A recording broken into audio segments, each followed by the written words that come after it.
The sun finally sets. You step out of the abandoned warehouse, keeping to the shadows. You can't be seen. You're what's called an imperfect.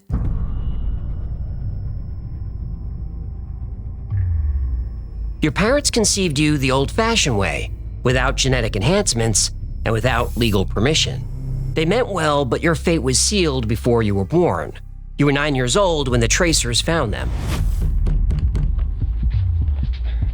The last time you saw your parents, Dad was shoving you down a hatch, whispering for you to run. Before you had time to respond, he closed the hatch and covered it with the carpet. When you heard your mother's muffled screams, you took off down the tunnel. That was 17 years ago. You still cling to the hope that they're alive in a prison somewhere, but deep down, you know the truth. Your growling stomach snaps you out of the daydream. Imperfect or not, you still have to eat, and the factory district has plenty of off-the-books work. Sure, they pay you barely enough to survive, but they don't want to visit from the tracers any more than you do. It takes a long time to get to work.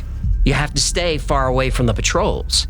Tracers can smell sweat and even hear a heartbeat half a mile away.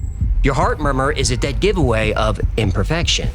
You hold back a sniffle as a tear rolls down your cheek and wonder how the world came to this.